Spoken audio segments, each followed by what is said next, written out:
Welcome back to the Global Indian Podcast, home to the greatest conversations and the official platform for people of Indian origin. Because yes, let's face it, we are everywhere. Now, as you know, every single week we plunge ourselves into the human experience behind our perceptions of identity, take a second look at the countries we now call home, and tackle the big conversations. Well, this week I'm joined by a friend of a friend, is Prabhakar Kaza. Now, I had the chance to meet with him through our Global Indian Ambassador for the Commonwealth, Dr. Mohan Kaul. And at that event, we had an incredible conversation looking at the world of politics. Now, just to give you a brief introduction, this man not only runs one of the largest cricketing female network on the internet with over 85,000 members, but he also runs a bank in St. Kitts and Nevis, a place that is very close to my heart. And in fact, a mutual friend of ours was on the platform only a while ago, His Excellency Mark Brantley. But it's not just that. The same individual also organizes cultural events in the UK, and he's also a Labour councillor. So he's part of politics. So if you think that you haven't achieved a lot in life, well, you're not going to want to listen to this one because it's going to make you feel sorely, sorely disappointed, because here's a young man who's still making it happen, even if he is heading towards the latter parts of the 60s. Prabhakar, it's really good to have you on. Welcome to the show. Thanks for the introduction. Thanks for having me. Well, that was a really long list, right? So I had to make sure that was memorized quite well. Look, I suppose the first question is, what's it like to be you? Because you said something to me at the event, and it was saying, well, Rajan, regardless of what you've achieved, if you want to have your voice taken seriously in the UK, you need to get into politics. And I'm scratching my head thinking, well, this is a guy who owns a bank in St. Kitts and Nevis, a guy who's kind of changed the face of banking in the UK because of the work that you've done in the past. And yet politics is the only way that you can kind of make sure that people get the change needed to take place. So before we get onto that, what's it like to be you? Oh my God, it's last question first of my life. The government is trying to introduce, or tried to introduce about 10 years back, a caste system for Indians. Tried to make a caste as a part of our primary legislation. It's a part of our primary legislation right now, but not come down to secondary for various reasons. So we thought we have a group called Indian Forum on British Media. Yeah. So we conducted a program in the Parliament.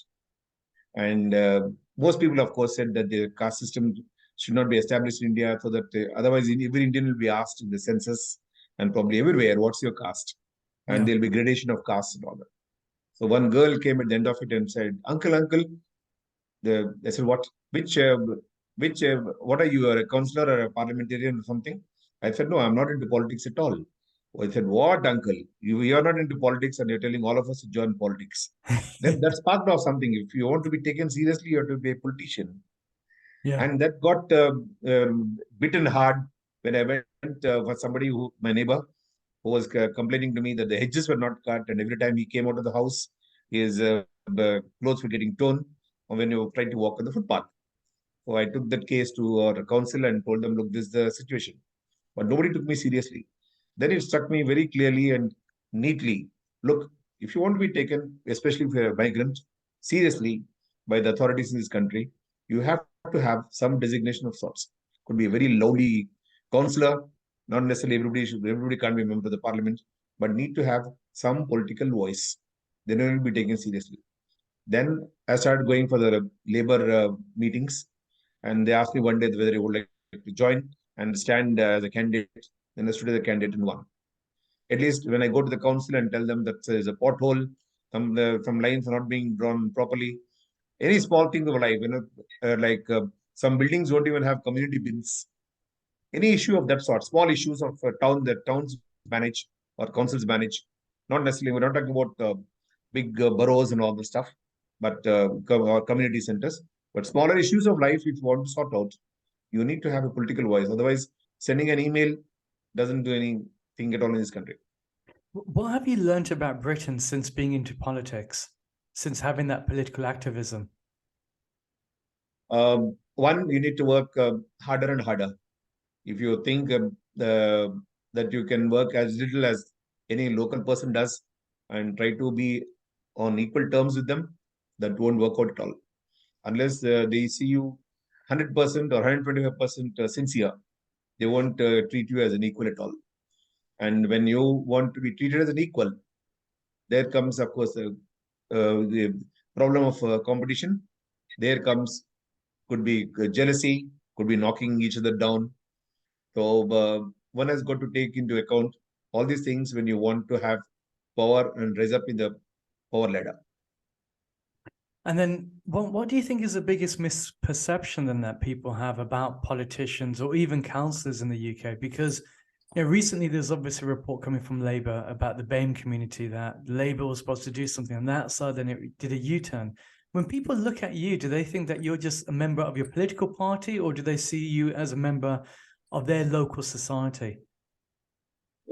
People do see us as a member of the local society. There's no issue about that. But when you want to get something done, you have to be a member of some party, because if you're just independent, you don't have much of a voice in the council. You have to either be Labour or Conservative or Lib Dem. Any other small party, I mean, you don't have much of a voice because you won't have many other members who are also members of the same party. So if you want the administrators to take you seriously about a road that's not well, about a road not being cleaned up, or about too much of water gathering up in every rainy season, anything for that matter, anything that will make life easy for people, you've got to have a little bit of political voice so that you can get things done. Otherwise, if you just go empty-handed, just walk into the borough council, nothing will happen. When I look back at some of the career highlights that you have, you've always been this cultural custodian. You've always taken on one side to say, well, the truth is the truth, even if it finds itself to be unpopular.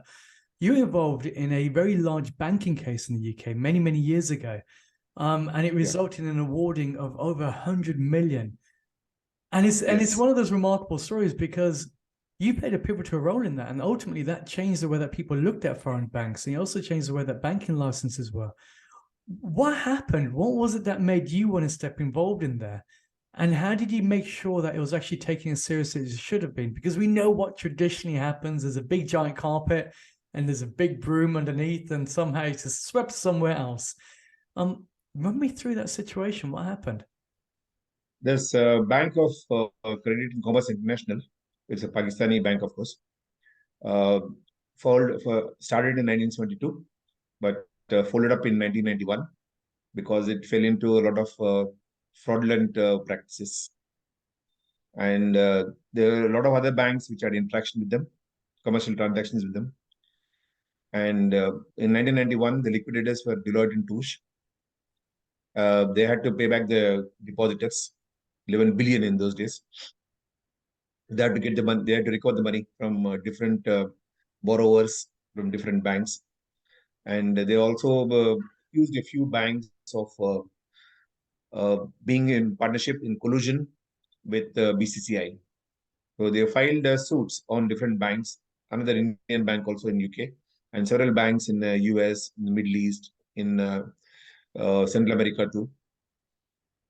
They filed one case against the State Bank of India and claimed that the commercial transaction that we had with them was collusion in nature.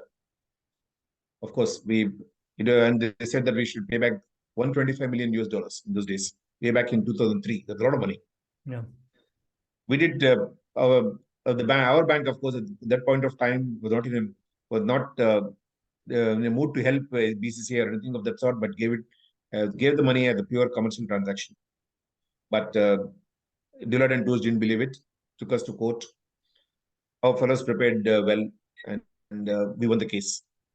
We were given. It took about 6 weeks. I had to go every day and sit there for 6 hours in the Royal Court of Justice. Good education, if you ask me. It has stood me in good standing for a long time now. But there was also one more bank, Indian bank, which lost $85 million. One was, of course, I think in these matters in the court, you have to come out as a very sincere person. Yeah. The witnesses that we had, the officers of those days that we brought them as witnesses, they came out as very credible people. That was, I think, the tone of authenticity and sincerity of our people at that point of time, and the preparation of them good grounding that we gave them about what took place and how things were and all that. That made us win that case. That has become fairly historical because Deloitte and Touche also filed a case against Bank of England, and they came to some settlement later, so the case was withdrawn because in the sense they not the Bank of England gave any loan, but that they did not regulate it properly as seriously as they should. They did not be BCCI. So this particular case, of course, 20 years old, but still has gone down in history as one of the finest cases ever. Was that the starting point of how you restarted looking at the world? Because from there, obviously, you've made an incredible career in the banking industry. And I know when we spoke about Nevis, there's not many people that know about St. Kitts and Nevis, for one. And there's very few who've actually been there from the UK. So when we connected over this small island, which is absolutely magnificent, it was like, well, these light bulbs are going off. Like when you look back at your entire career so far, what are the key areas that kind of helped you rechange or re-challenge the way that you look at the world and ultimately then led to success in your own markets? I'm also a Lord Earldington Scholar. I got this fellowship in 1986. That is one scholarship that's given to one Indian banker after passing his Certified Associate of Indian Institute of Banking. He's given the scholarship to come to UK and to spend about, I think, 2 weeks in Europe. So I did go around different banks for 3 months in UK in 1986. I also went around Metropolitan Police, Scotland Yard for about 1 month. Good grounding, if you ask me. Good training, police training, which you normally don't get. Very few people in the world would have got it actually, because there's different thing being on the other side. Absolutely. One thing to read books, one thing to see Netflix, one thing to listen to YouTubes. The other side being actually trained by a policeman himself. Absolutely. Okay. And they don't have banking background, and you don't have, of course, police background anyway. But that was very useful. And they did ask me a few questions which they wanted to know because they were fighting a big case in those days of another fraud in Nigeria. So, of course, I went there to help myself, not to help them. Yeah. That really made me take a lot of interest in frauds and financial crimes. So over a period of time, I have focused on this, given quite a few talks, both in India and in UK, and even on and off like this on Zoom to students in India, written articles on this, on different people. So, well, people do ask me, why does the dark side of banking attract you so much? Well, to each his own. And the darker side of life is always more interesting than the cleaner, transparent side that we see. He says that while sitting in a red seat, you know, it's the only thing you're missing is a cat there, Mr. Bond. It's no, I get. So then when you do look at that darker side of the banking industry and you have a look at obviously the world through your eyes, what are the big things that you learn? What do you think the majority of people have a misconception of when it comes to life in general, and also that of the financial industry? In the financial industry, one thing I've been telling people all the time: please do trust your customer. Don't treat your customer as a crook that has drifted into the bank. He has come to open an account, ask for a loan, wanted anything for the matter, derivatives, bonds, stocks, may have any nature, any treasury items. But please trust, but verify whatever the customer has said. If he says that, look, I am living in 1 Kensington Street, please do find out actually if he's living in 1 Kensington Street or not. That kind of thing. That helps a lot of trusting the customer, but at the same time, verifying what he has said is correct or not. The same thing goes with his balance sheets, same thing with his factories. One thing that we don't do in the Western world, very funnily, unlike in India, customers' factories. When he's manufacturing, whether they're actually doing that much of work or not. And of course, it's a very uncommon thing, I'm sure it will be in UK or in the Western world. One of my big bosses in those days used to tell us that please go and visit the customer's house, because that will tell you what is his lifestyle.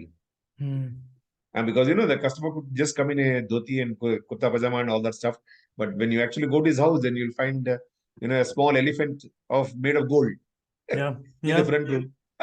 So that shows that the fellow is actually having two different lifestyles, two different avatars. So that would take our bankers a long way. And St. Kitts and Nevis, after I joined this bank, which was started by one of our friends actually with the help of an investor, We have established the same systems all over. That look, we have customers coming from all over the world. It's not just St. Kitts customers. Actually, we can't take the residents of St. Kitts as Yeah. our customers. It's an international bank. So when a customer says, look, I'm from Kazakhstan, I'm from Nigeria, I'm from UK, I'm from US for that matter, Europe, anywhere, we have to verify him without even knowing where he is and probably just listening to his voice and having a small video of his.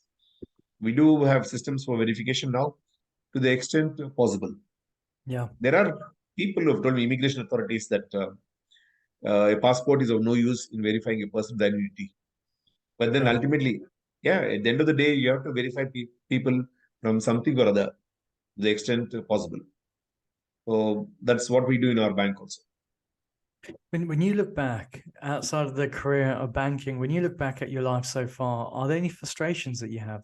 Is there anything that you think, oh, I wish I did this differently? Or on the other side, I wish the way that I was brought up or the way that I saw the world was slightly altered? Because obviously we end up seeing the world as we are rather than as it is. But the older we get, we start realizing that there's probably a lot more to life than what we first realized. Like all bankers, I've had my share of mistakes. Yeah. Like I keep telling people about one small example about how the first customer who defrauded me. One fellow enters your bank and he looks like an NRI, all right. In those days, this was in the mid 80s. Yeah. Fair, a little bit of fair skin that has come onto his face, Indian man anyway. And then walks into the bank and says, look, I'm so and so, I live in Geneva. And, my car, somebody stole my briefcase. So actually, I'm not able to carry my passport and other things, but I want to open an NRI account. Dollars in it. We say yes. And the fellow takes on all the particulars. They says, look, I'll bring all my passport and all that later on as soon as I get one more. No problem at all. This is my permanent address here in local. You can verify. Yes. Like all good bankers, we sent a registered post letter to his house, the address that he gave, and it went through. We got his acknowledgement. No issue at all. And after some time, we gave him a checkbook. He started withdrawing money with no balance in his account.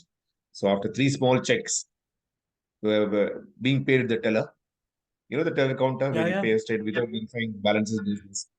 So in the manual days, of course, no computer. So after 3 checks, we had to stop it. And then I said, look, let's go and visit his house to see what's going on. So we went to the house, and then the father opened the door, and then they said, sorry, my son is a bit of a crook, fraudster, and I disowned him. I said, but we sent you a letter, and the letter has been acknowledged. He said, yes, for 1 week, I had to make him a letter to stay because my wife died about 10 days back. And he came to see the mother's body and all this stuff and came for the funeral ceremonies. Now, of course, he doesn't stay here because I've kicked him out again.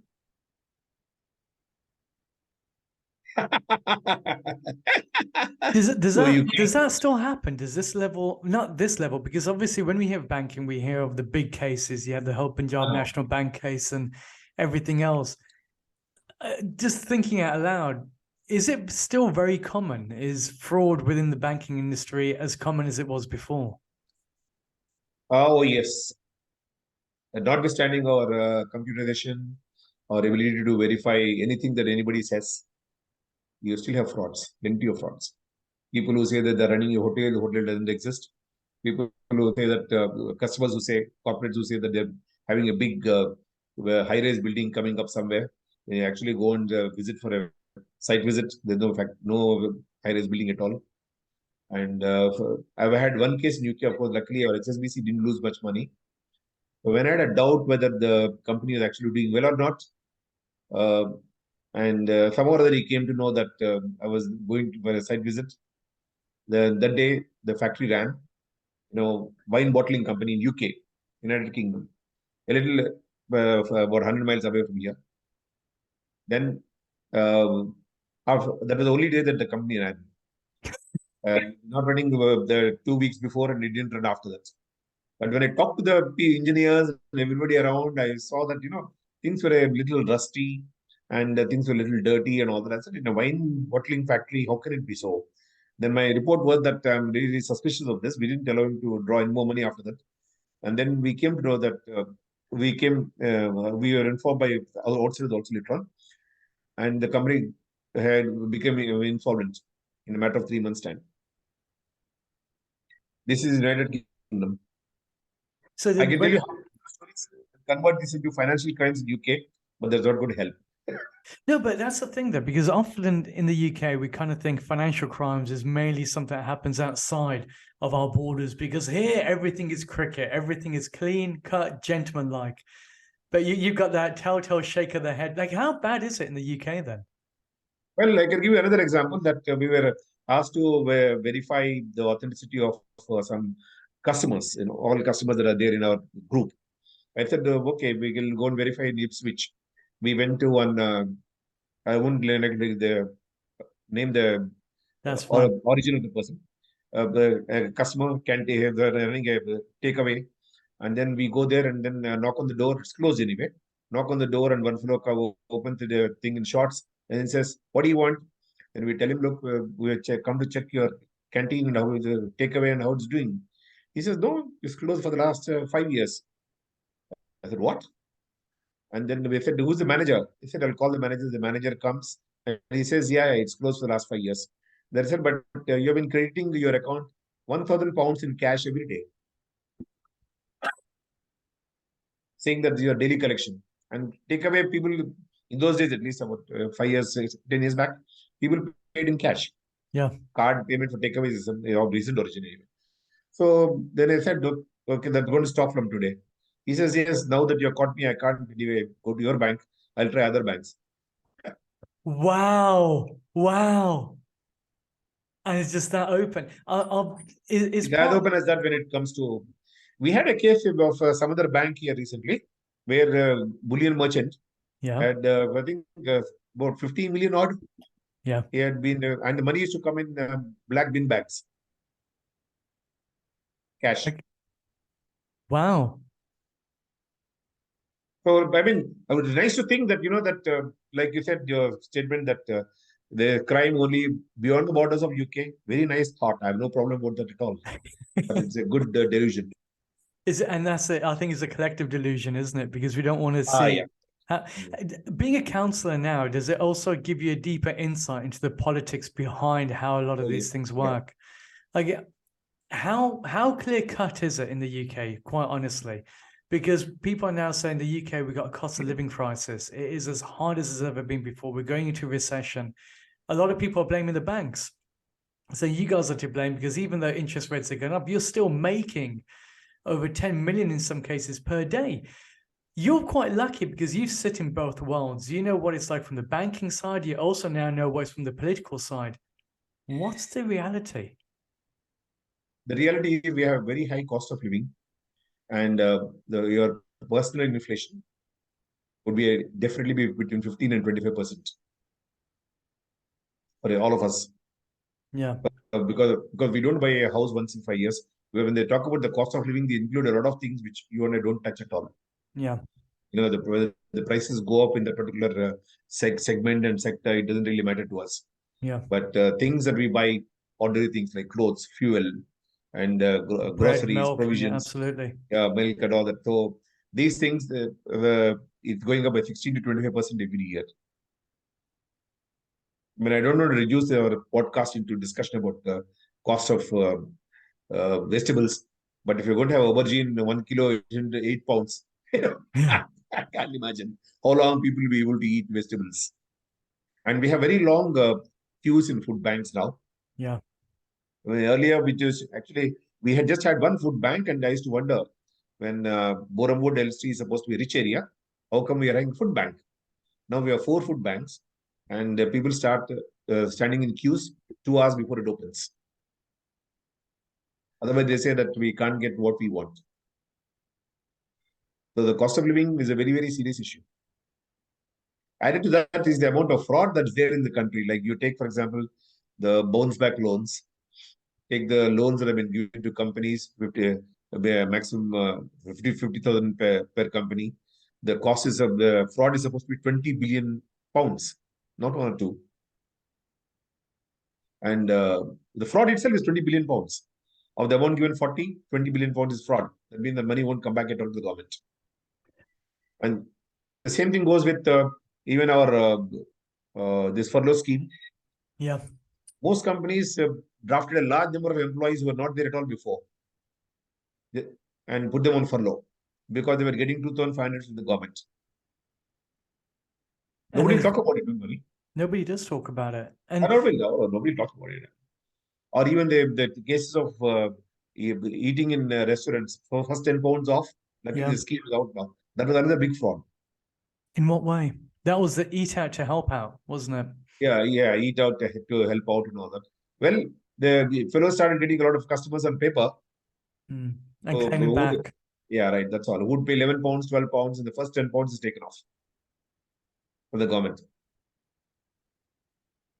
Who's to blame for this? Is it a lack of will? Is it a lack of know-how from the government at the time? No, the government has to be seen to be helping people. It cannot distance itself away from the economic frailties or the suffering of the people. But then when these schemes are drawn, what they are not doing is they are not trying to put enforcers or, like you said, that everybody is very good, everybody is very honest, everybody is very compliant, they'll follow all the rules. If a government pursues any particular reform or anything to help out people on that basis, it won't last long. If a government will be defrauded, that's what's happening each and every case. Any scheme that the government is coming up with, because they're not having somebody who will monitor, who will supervise, who will regulate it. Just a scheme drawn up, given to people, and then they're asked to show how many cars have been scrapped. I mean, it could probably be we just have car number plates. I mean, old cars that have been laying all around have been scrapped to buy new ones. Yeah. That's a good ULS. I suppose it's people forget the business of politics. It is about getting yourself in, getting yourself voted. And unlike any other industry, you're actually not culpable of the actions that you have. So even if you were not re-elected after 5 years, there's no recourse. You can make the most craziest decisions and give out X, Y, and Z, but nobody's ever going to come back. You've joined, obviously, now in the political circuit. What changes do you want to see make happen? Because again, you're in this incredible sphere because you understand it from both sides, but you also understand how far bad somebody can go. You understand what corporations can do as well as individuals. No, one simple example that I can give people is like you had leakage of names from HSBC. Yeah. About I think 7-8 years back from Switzerland. 4,000 names were given to UK. But a few names were given to France, India also for the matter, US. And the other countries did take a bit of an action on that. I do admit that you can't take action on everybody, all right. But UK, the statistics show that they took action only on 6 people, and only one person was actually prosecuted. And the amount record was 10,000 pounds. It's on record. I mean, you can Google and take that. So if that is the seriousness with which we're taking financial crime, then actually there'll be more and more of it. Because, at the end of the day, you can get away with it. Yeah. Because only if it's a question of physical violence, is the crime taken seriously. Yeah. How does it make you feel? Because you've got a bank in Nevis, and the Caribbean is always seen as this poster child for offshore illicit activity, and they normally have everybody looking over their shoulder from the UK through to the US and Canada, and you obviously have the whole FATCA that took place before. But from what you're saying, surely people should be looking at the UK a lot more diligently compared to that of the small islands of Nevis or any of those other places. Sometimes I wonder whether we are being more holier than the Pope when it comes to Nevis. We use LexisNexis. Yeah. We do Google everybody's name on internet. Yeah. We put it to a financial crime mitigation software. We take the person's passport, verify that Z checksum at the end. We take his video to on record so that we know that this is the same person and he matches with the photograph given to us. And I went for interpretation the other day. I do go for Telugu to English, English to Telugu interpretation to the court, the Royal Court of Justice. And suddenly it dawned upon the judge that the HMRC case that he was pursuing was a case of modern slavery. What happened was that they get people from India and they come on a tourist visa. And that fellow is made to carry water bottles up and down the big building because somebody has to carry them. Because there's no way of taking, the water font that you have. Now, I found suddenly, why did the HMRC come into picture? Because that fellow who came from India in a village from India who speaks Telugu has an NI number, first thing, the tourist. He comes on a tourist visa, gets a national insurance number. I don't know how. One. Two, he also has a bank account. He opens a bank account. And every month, the fake company or the shell company credits 10,000 pounds to his account. And the amount, of course, goes up to some tax-wise 150,000. That's where the HMRC woke up. And then they found that, look, this fellow owes a lot of money because he's making a lot of money in UK. Ultimately, when that fellow came on Zoom, because he's in India, and he's not allowed to come now because he's got an HMRC case against him, he did appear in Zoom, identified by the state government. Well and good, no problem, that he's the same person. And that fellow said, look, sir, like the judge, yes, sir, I don't know what you're talking about. I never went to a bank. I never signed anything at all for a bank account. I don't understand this national insurance. Of course, he speaks all this in Telugu. I don't know about this national insurance. And you're talking about thousands of pounds. I was given only 25 pounds per day, of which I had to spend about 10 to 15 for my livelihood, and balance 10 pounds. I used to send 300 pounds to India. And my parents used to live on that. So the point that I'm trying to make is to say that everything is hunky-dory. Well, very good. I have no problem at all. But live on the delusion, you can't live long. I mean, absolutely. When people now moving a bit forward, obviously we've got Rishi Sunak as a Prime Minister of the UK. He's the first South Asian person, first person of a ethnic minority that has come in. That's obviously a massive celebration for a lot of people because it showcases that actually change is there. We're not going to talk about how he got elected, but we just say the fact is he's on that point. Do you think that makes a difference for the UK? It's made a lot of difference. The first time that I went to the council, everybody congratulated me.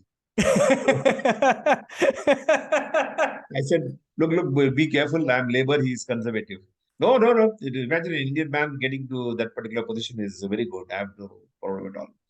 So, that has improved the position of Indians in UK, definitely. And in fact, last Christmas, we went to one of the big chain stores where I wanted to buy a camera, and the fellow said 4,000 pounds. I said, look, I think 4,000 is a lot of money. There's a white shopkeeper, a salesman. He said, oh, 4,000 is not a lot of money for you Indians. I said, hey, that's a racist statement. Oh, no, I meant a good way. What I meant was you people are so well to do and you're doing so well in UK. You shouldn't really be thinking twice about 4,000 pounds. Yeah. So the general impression is that as far as migrants go, we are doing the best. You've done a lot towards this idea of Indian culture, obviously the women's cricket club that you have on Facebook, the events that you organize. India means something to you, obviously. Do you feel that you mean anything to India? Well, there are a lot of noises being made by UK that we would like to have a trade treaty with India.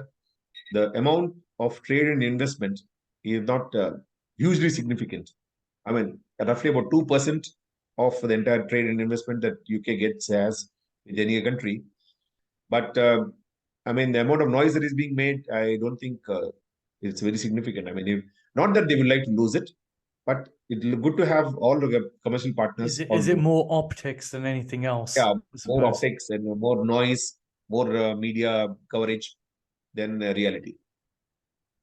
And what about for you though, personally? Because obviously, again, you do a lot towards this whole Indian culture. You do a lot towards bringing it alive in the UK as well as in Europe, I believe, as well. What does it mean to you to be Indian, or even more so now, a British Indian? I think, UK has got its own caste system. It's called class, that's all.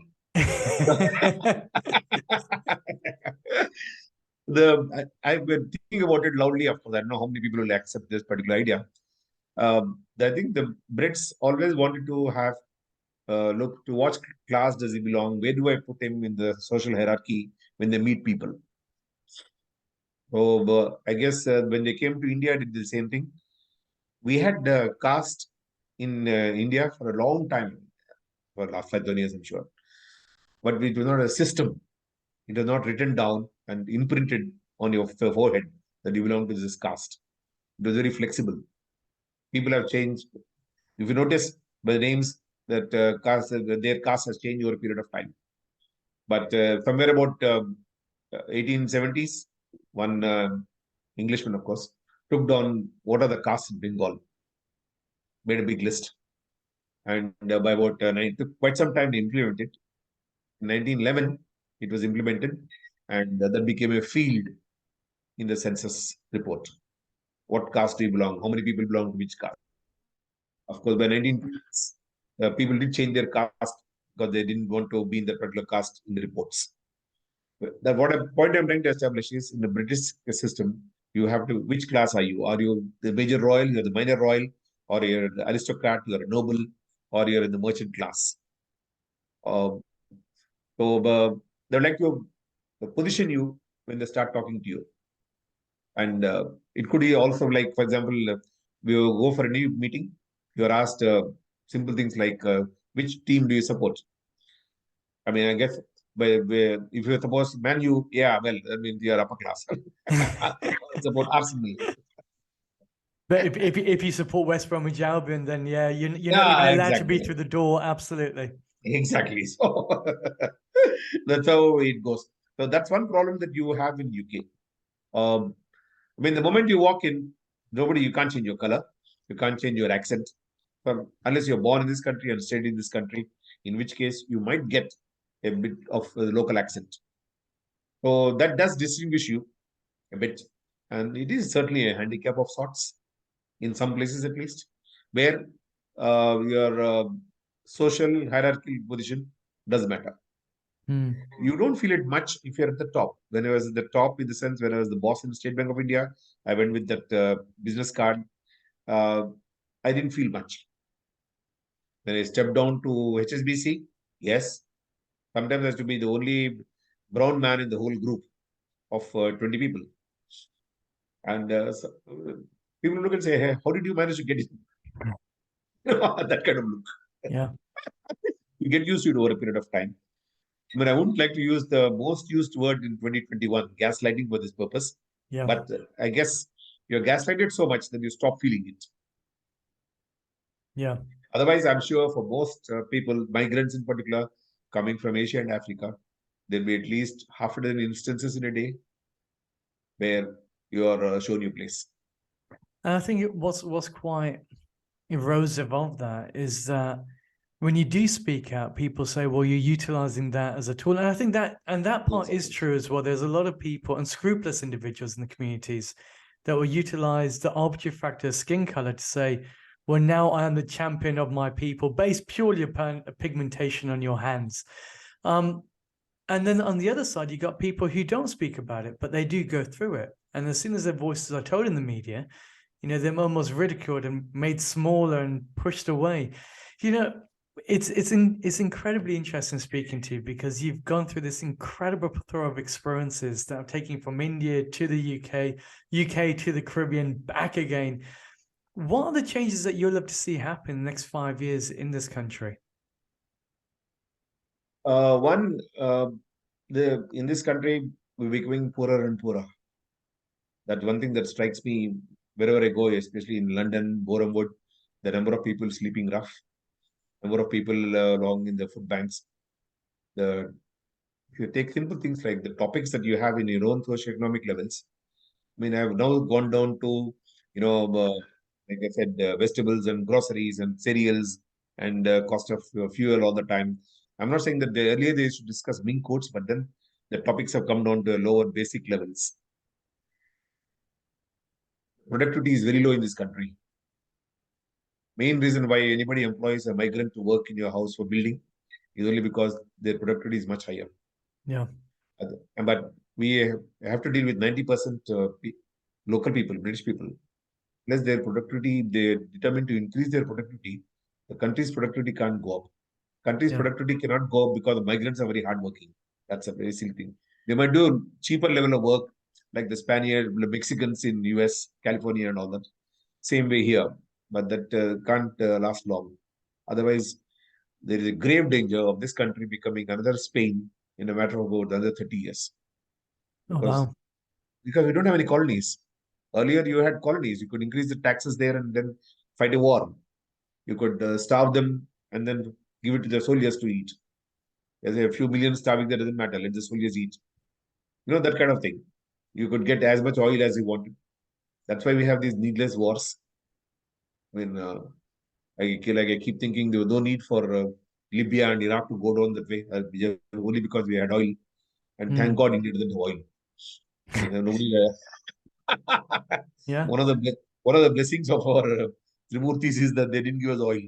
Yeah. Otherwise, I think definitely they would have focused on that particular area, started a big problem, and then there would have been a few more tanks, few more drones, few more F-16s, and that area would have been occupied by some local warlord, and he would have been supplying the oil to US.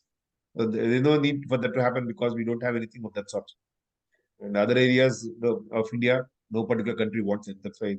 But scary stuff is like tomorrow if they discover huge amounts of thorium in one part of Bihar or in Kerala, that there's grave danger for the country. Problem with UK is that we are still, like somebody said the other day, we are enthralled by our past. We should get over that and try to be friendly in the present day world. Unless you are very friendly with your neighbors, with your commercial partners, you can't lead a happy, successful life as a nation. The problem is that we think as UK that we are still number one in the world, that everybody listen to us because there are more number of people speaking English than any other language, but that doesn't help. Or I mean, in the official Yeah, areas, absolutely. Because the reality is, academic, everyone speaks English. They can develop non-traditional partnerships. Absolutely. that we still think that we have a greater amount of power and muscle in the whole world, and that we can direct global activities and give shape to bigger areas of life. I doubt that very much now. We should get over that and try to be friendly with everybody. Like we keep saying that, oh, China will not go to have good friendship with China. Why not? I mean, everything that you see in your house is Chinese, made in China. And then we are talking about against that same country, which is not correct. I mean, same thing with Russia. Against big countries, we are a small country, but we speak much against other countries because of our past. In the 19th century, yes, no other country in the whole world had that much of domination or global events. But now thinking that we can control them, I doubt that very much. I think we should get over, like somebody said, we should not be any longer enthralled by our past. We Well, should learn. what are your thoughts on the Commonwealth then? You've got the Commonwealth, which is been there as an entity now, where they're trying to redo itself to make it more popular amongst people, so it can be a way for trading. But you've obviously worked a lot in these countries, and so have I. And I suppose one thing, the Commonwealth is just a bunch of people that are common, a couple of people that are wealthy, and the whole thing lacks common sense, at least in my mind, at least. I know. But what You're right. about Yeah. for you? I mean, they say that there's nothing common and there's no wealth in any case. Yeah, So, see, whenever any country comes, you're Ghana for that matter, if it were to come to any trading treaty with UK, it'll do it only on commercial lines, absolutely. not because of Queen Victoria and all that. I mean, I don't think so. No. Whether we ultimately you have to manufacture something that will sell in UK, and UK Yeah. has to manufacture something that will sell in India. Gone are the days when you could dump, your The brand equity is textiles. not there anymore. Yeah, Yeah. exactly. Textiles in India, and then say you wear it if you don't want to lump it. That doesn't work. Or make any type of car and hope that it will sell in India, or vice versa. So we have to make something that is useful for the consumer. That's one thing that we like. How many times when you went to a shop or you went to a superstore in India, have you found items which said made in England? Yeah, it's a good Oh, question. Yeah. Or somewhere, made in Suffolk, whatever. An address in England, even though it's supposed to I be made in suppose the the only thing made in England legitimately could be the British football team, the English football team. If we look at the results from there, I suppose there's a lot more to be had. More Arsenal shirts are sold in India than in UK. I Wow. agree. These are funny statistics, but then that's how it goes. Yeah. But the reality is, while we do make a lot of noise and we do throw weight far more than what we are in the world, I don't think that will last long, because we are not making friends. And ultimately, in the present day, You are your how friends. wide is your commercial network is what matters to the rest of the world, not how big your grandfather and your great grandmother was. Absolutely. Our present king somehow seems to be very man with some more common sense. He is not taken in by the past and the heritage, at least from what he has spoken in recent days. Yeah. Fantastic. If that comes out and works, it'll be good. Same thing with the Commonwealth. The Commonwealth, for example, the head is supposed to be traditionally, the king or queen of England, of UK. There's no reason why somebody from India cannot be the Modi, for example, cannot be the head of the Commonwealth. Yeah, and I think that's the thing. That's where identity is now moving to, isn't it? Saying, well, Yeah. what is identifiable by these organizations? How does it benefit those countries? Is it an extension of public diplomacy? And if it is, well, then how do you make sure that it is truly diplomatic, that everybody has a seat at the table? Prabhakar, it's been fantastic having you on. I think this is the first of many more conversations to come. But thank you very much for your time. It's been an amazing journey so far. Yeah. Thank you very much. And I do hope that I have not spoken more than I should. Well, that means then you are becoming a truly fledged politician. So Oh, that's a good no. sign.